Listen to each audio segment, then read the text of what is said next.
여러분 안녕하세요. 오늘은 여러분과 함께 조선을 세운 이성계와 그의 아들 이방원에 대해 알아보려고 해요. 조선을 세우기까지 어떤 일이 있었는지 지금 바로 알아볼까요?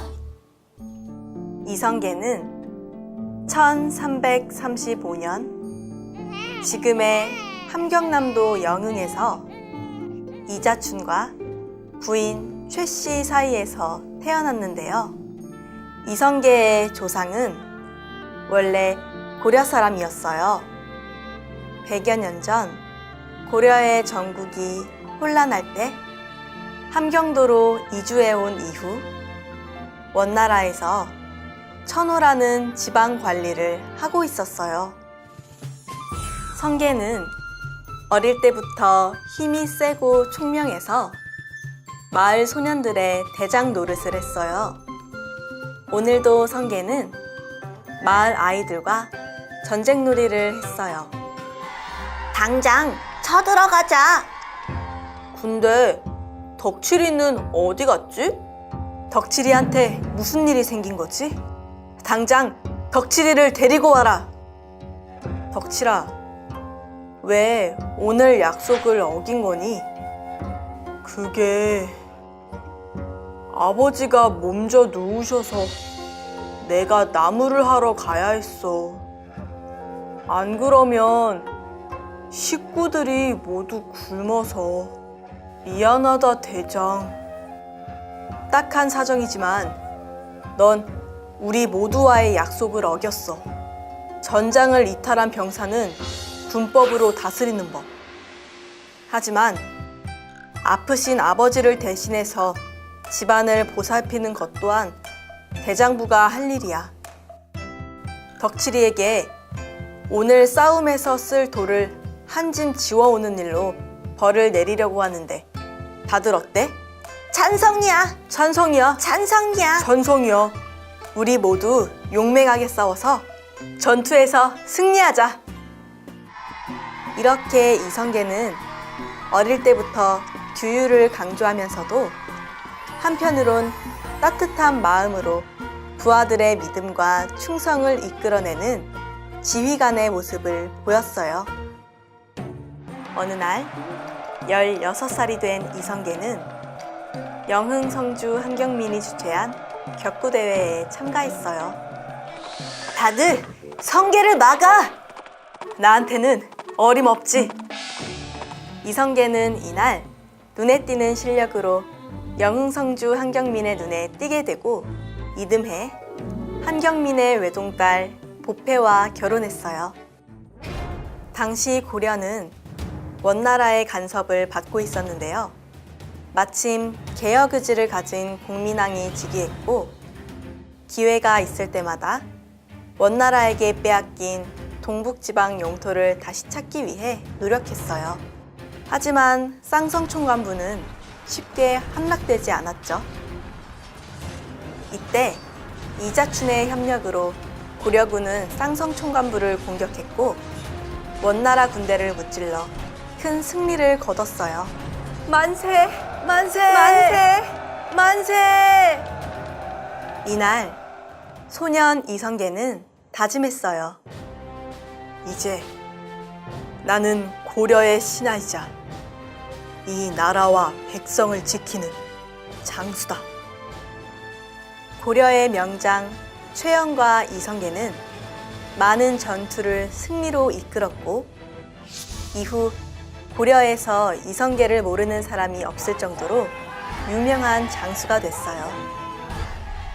하지만 당시 고려는 원나라의 간섭과 침략으로 국방이 약화돼 있었고 권문세족들의 수탈이 극에 달해서 땅을 빼앗기고 떠도는 백성들도 많았어요. 그러던 어느 날 이성계에게 정도전이 찾아왔어요. 장군, 제가 장군을 찾아온 이유는 지금 고려를 바꿀 수 있는 사람이 장군이라고 생각했기 때문입니다. 백성들이 믿고 따르는 건 왕실과 조정이 아니라 바로 장군입니다. 하지만 이성계는 정도전의 제안을 단칼에 거절했어요. 나에게 고려를 위한 길은 고려의 신하로 이 나라 이 땅을 지키는 것이요.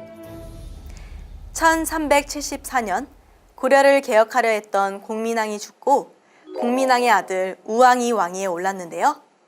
이때 중국 대륙에선 원나라가 점점 힘을 잃고 명나라가 세력을 넓혀가고 있었어요. 그리고 명나라는 고려를 길들이기 위해서 고려, 천령, 이북 땅을 자신들의 땅으로 하겠다는 통보를 했고 고려는 큰 혼란에 빠졌어요. 전하, 차라리 이 기회에 요동정벌을 명하소서. 요동정벌은 아니되옵니다. 명나라와 같은 큰 나라를 치는 건 위험할 뿐만 아니라 남쪽을 비워두면 왜구가 쳐들어올 수 있사옵니다.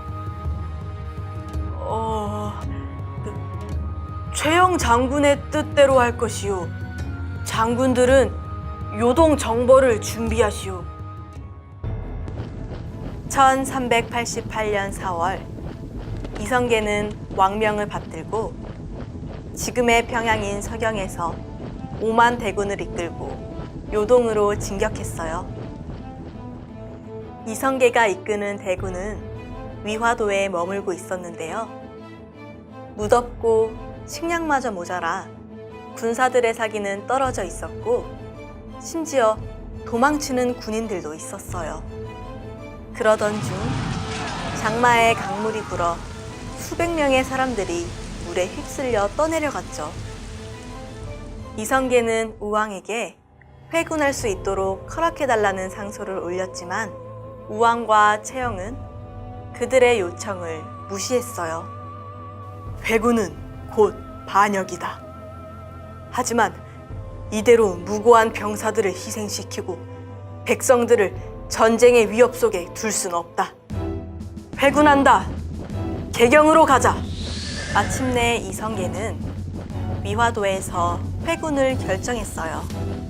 이것이 바로 그 유명한 위화도 회군이에요.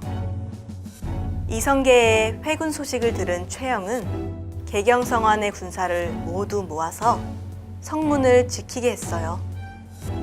그리고 우왕과 타협이 불가능하다는 결론을 내린 이성계는 진격 명령을 내렸어요. 공격하라! 죄인 최영을 당장 감옥에 가둬라! 신진 사대부들은 위화도 회군을 계기로 이성계와 힘을 합쳐서 개혁을 추진하게 됐는데요. 이성계는 군사 제도를 개편하고 총사령관으로서 군사 지휘권도 잡게 됐죠. 점점 이성계의 힘이 커지자 정몽주는 이성계를 몰아낼 계획을 세웠어요. 하지만 이성계는 정몽주를 힘으로 막을 생각이 없었어요. 대신 시간이 걸리더라도 설득을 해서 정몽주를 자신의 사람으로 만들겠다고 생각했죠. 그러던 어느 날 이성계의 5번째 아들 이방원이 정몽주에게 대화를 청했어요. 이때 이방원은 정몽주의 마음을 떠보기 위해 시를 읊었어요. 이런들 어떠하리, 저런들 어떠하리. 만수산 드렁칠기, 얽혀진들 어떠하리. 우리도 이같이 얽혀 100년까지 누리리라. 정몽주는 시를 읊으며 자신의 변하지 않는 마음을 알렸어요. 이 몸이 죽고 죽어 100번 고쳐 죽어 100골이 진토되어 넋이라도 있고 없고 임향한 일편 단심이야 가실 줄이 있으랴. 이방원은 고려에 대한 충심을 버리지 않겠다는 정몽주가 방해가 될 거라고 생각했어요. 그리고 이성계의 의지와 무관하게 정몽주는 이방원의 부하들에 의해 손죽기 위해서 세상을 떠났어요. 정몽주가 죽자 공양왕은 이성계가 두려워졌고 이성계에게 자신을 지켜줄 걸 부탁했어요. 이후 정사를 잘 돌보지 못한 공양왕은 폐위되고 이성계는 권지국사를 맡게 됐는데요. 권지국사는 아직 왕후를 받지 못한 왕을 뜻하는 말이에요. 즉, 고려 왕실에서 이성계에게 왕위를 넘긴 거였죠. 1392년 이성계가 새로운 임금으로 즉위하고 이렇게 이성계는 새 왕조의 주인이 됐어요. 고조선의 기상을 이어받는다는 뜻에서 새로운 나라의 이름은 조선이라 할 것이요. 이성계는 정도전을 성균관 대사성에 임명하고 조선의 기틀을 세웠는데요. 즉위 2년 후 개경을 떠나 한양으로 도읍을 옮기고 가장 어린 막내 아들인 방석을 세자로 삼았어요. 만약 어린 세자를 두고 전하께서 승하하시기라도 하면 이방원에게 모든 것을 빼앗길 것이요. 이방원의 군대를 해산시켜야 하오. 세자가 되지 못했을 때도 참았는데 더 이상 가만히 있을 수 없다. 당장 군사들을 모아라. 이방원은 자신의 힘을 꺾으려는 정도전에게 화가 나 사병을 이끌고 정도전이 있는 곳을 급습했어요. 숨겨둔 무기로 정도전과 반대파 모두 죽이고 세자로 있던 이복 동생 방석과 그의 형 방번까지 죽였어요. 이것이 제1차 왕자의 난이에요. 이렇게 하지 않으면 더 많은 피를 흘리게 될 것이다. 나를 용서하거라. 이후 신하들은 이성계에게 이방원을 세자로 삼자고 했는데요. 하지만 이방원은 왕이 되고 싶어 형제를 죽였다고 손가락질 받을까봐 한 걸음 물러섰어요. 결국 이성계의 둘째 아들 방과가 세자로 책봉됐는데요. 바로 조선 제2대 왕 정종입니다. 이때 이성계는 정도전과 아들들의 죽음으로 시래에 빠져 한양을 떠났어요. 나 또한 피비린내 나는 이곳이 마음에 들지 않소. 조선의 도읍을 다시 개경으로 돌릴 것이오. 제1차 왕자의 난의 상처가 아물기도 전에 또 다른 소용돌이가 시작되고 있었어요. 이 무렵 이방원에게 원한이 있던 박포가 방간을 찾아와 왕이 돼야 한다고 꼬드겼어요. 하지만 이 사실은 이방원의 귀에 들어가게 됐죠. 그리하여 1400년 방원과 방간 형제의 대결이 시작됐어요. 하지만 전투 경험이 많은 이방원의 승리로 끝났어요. 박포는 참수형에 처해졌고 이방간은 귀양을 가게 됐죠. 이것이 제2차 왕자의 난이에요. 이후 정종은 이방원을 왕세제로 책봉했고 이방원이 조선 제3대 왕으로 즉위했어요. 바로 태종의 시대가 열린 거죠.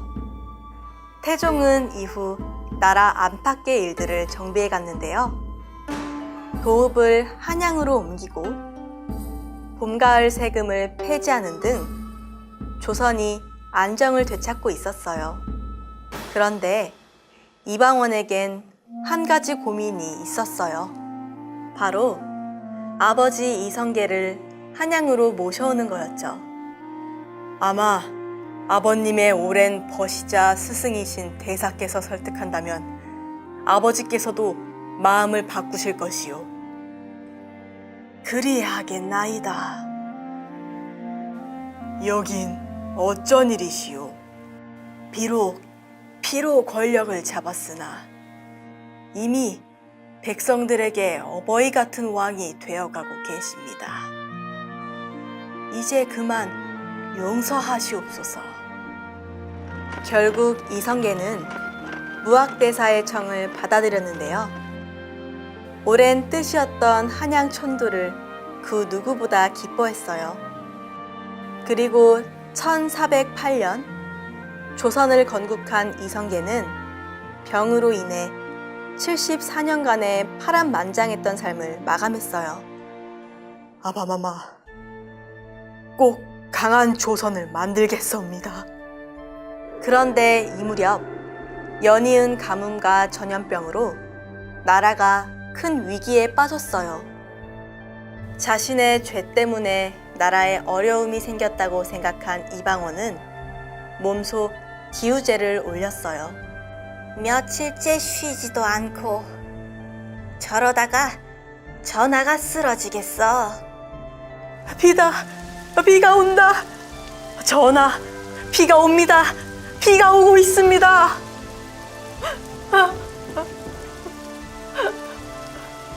이방원은 왕권을 위해 냉혹했지만 어느덧 백성을 위하는 왕이 돼 있었어요. 누구보다 권력 다툼을 걱정했던 이방원은 1418년 천성이 어질고 학문이 깊은 셋째 아들 충령에게 왕위를 물려줬어요. 이 사람이 바로 역사상 최고의 성군으로 꼽히는 세종대왕입니다. 충령의 왕권이 흔들리지 않도록 내가 받침대가 되어주어야 한다. 세종이 왕위에 오른 이듬해 왜구가 다시 조선 땅에 쳐들어왔는데요.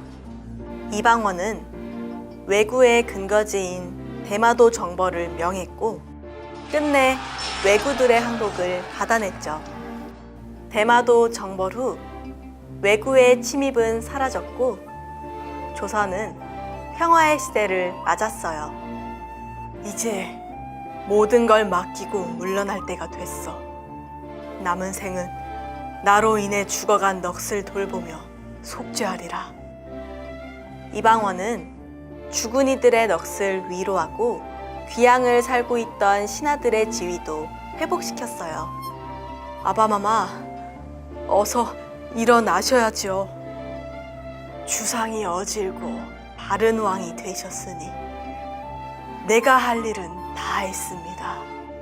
이 손으로 쌓은 악업은 내가 짊어지고 가겠습니다. 1422년 5월 태종 이방원은 56년간의 삶을 마감하였어요. 뛰어난 무예로 고려를 지키는 최고의 장군이 된 이성계. 위화도 회군으로 정권을 잡고 신진 사대부들과 함께 새나라 조선을 건국하였죠.